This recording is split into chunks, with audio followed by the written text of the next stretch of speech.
یہ میرا دور گھبرائے ہوئے لوگوں کا دور ہے، پریشان لوگوں کا دور ہے۔ ڈپریشن کے مریضوں کی تعداد 65% تک پہنچ گئی ہے۔ اس قدر زیادہ لوگ ڈرے ہوئے، پتہ نہیں کیا ہوگا۔ جو غریب ہو گیا وہ جانتا ہے شاید کبھی بھی میرا ہاتھ نہیں پڑے گا، جو بیمار ہو گیا وہ سمجھتا ہے کہ شاید کبھی تندرست نہیں ہوگا۔ تو کمزوری آ گئی اور تیزی کے ساتھ آئی۔ ٹی وی پہ بیٹھے لوگوں نے بھی کمزور کیا۔ پھر ایک تعویذ دھاگے والے تھے، انہوں نے بھی کہہ دیا تینوں کسی نے کچھ کیتا ہے۔ او بھئی کنے کیتا ہے؟ کہندا ہے مینوں حکم ہی نہیں، مینوں تے شرارت دا حکم سی وہ میں کر چھڑی، تینوں کسی نے کچھ ہے۔ اب تو سوچتا رہ، جتنے تیرے دشمن ہیں تو ان کی لسٹ بنا لے۔ تو شرارتیں ہوئیں، لوگ کمزور ہوئے، افکار کے اندر کمزوری آئی۔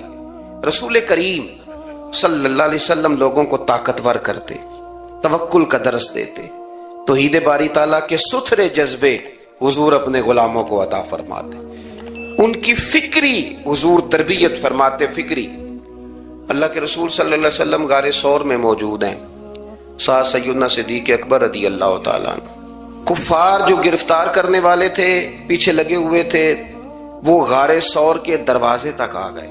جس طرح ڈاکٹر بول دیتا ہے، وہ کہہ دیتا ہے کہ اب جناب مشکل ہے، اگلے ہفتے آپ چلے جائیں گے، تو وہ جو کمزور لوگ ہیں انہوں نے اگلے ہفتے کیا جانا ہوتا ہے، وہ جب ڈاکٹر بتاتا ہے اسی وقت ہی فوت ہو جاتے ہیں۔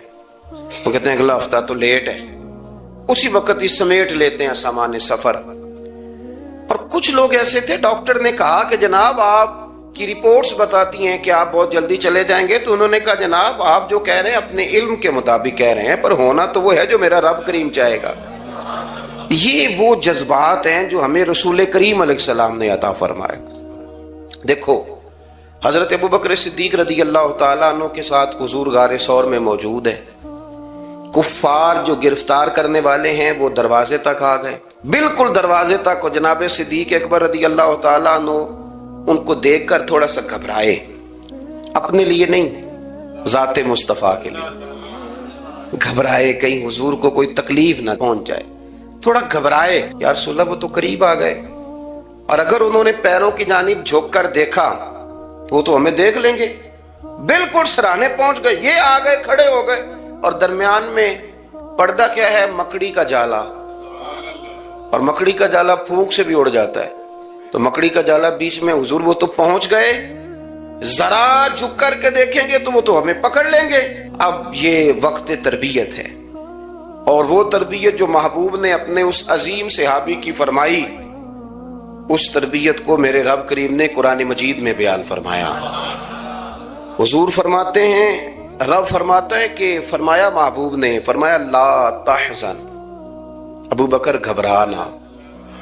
یہ ایک موقع ہوتا ہے جب انسان کو گھیر لیتی ہیں مشکلات چاروں جانب سے، اور جو بھی آتا ہے وہ اسے مایوس ہی کرتا ہے، لیکن حالات کے سہمے ہوئے لوگوں کو بتا دو حالات بدل جاتے ہیں، ایک جیسے نہیں رہتے۔ کہا لا تحزن، ابو بکر گھبرانا، کیوں؟ ہماری فوجیں آ کے انہیں پکڑ لیں گی، یا اندر ہمارے پاس کوئی ایسا اسلحہ موجود ہے کہ ہم ان پر چھوڑ دیں گے تو یہ مر جائیں گے۔ لا تحزن، ابو بکر گھبرائیے مت۔ کیوں نہ گھبرائیے؟ اس لیے کہ ان اللہ معنا، بے شک اللہ ہمارے ساتھ ہے۔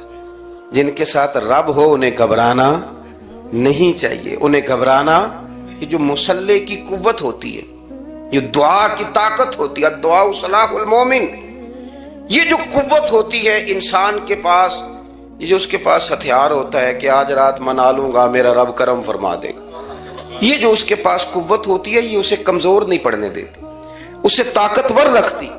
تو حضور نے افکار کے اندر یہ حسن پیدا کیا، لوگوں کو بتلایا کہ بجائے اس کے کہ تم کوئی چور رستہ تلاش کرو، کوئی سیاست کرنے کی کوشش کرو، تم کوئی ایسی راہ اختیار کرو جو تمہیں محسوس ہو کہ درست نہیں ہے، اس رستے نہ چلو، بلکہ تم اپنے رب کو منانے والے رستے پہ چلو۔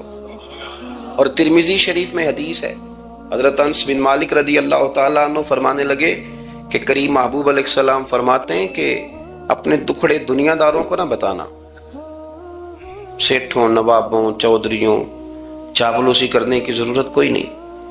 اپنے دکھڑے دنیا داروں کو نہ بتانا، ورنہ اللہ تمہیں کبھی غنی نہیں فرمائے گا۔ فرمایا اپنے دکھ اپنے رب کریم کی بارگاہ میں عرض کرنا، جلدی یا دیر سے اللہ تمہیں لوگوں سے بے نیاز کر دے گا۔ تربیت فرمائی۔ ہم لوگوں نے تیزی سے اپنے آپ کو کمزور کیا ہے، توجہ کا مرکز دنیا دار۔ وہ اکبر الہآبادی نے کہا تھا کہ مصیبت میں بھی اب یاد خدا ہم کو نہیں آتی، دعا منہ سے نہ نکلی جیبوں سے عرضیاں نکلی۔ اب بھی نہ لوگ درخواستیں جمع کراتے ہیں، دعائیں نہیں کرتے۔ تو بھائی ایک تو یہ کہ توحید باری تعالیٰ کے بارے میں اصل نظریات، افکار کا حسن، پاکیزگی اور آپ کا اپنے رب کی جانب پورا توجہ کرنا۔ ہمارے ہاں اب تو خیر کرامتیں فیس بک پہ آتی ہیں اور لوگ اس کا سوال بھی بڑا تگڑا کر کے کرتے ہیں، اور جو بچے چھوٹے موٹے ہماری طرح طالب علم ہوتے ہیں، کچھ کتابیں پڑھنے والے دین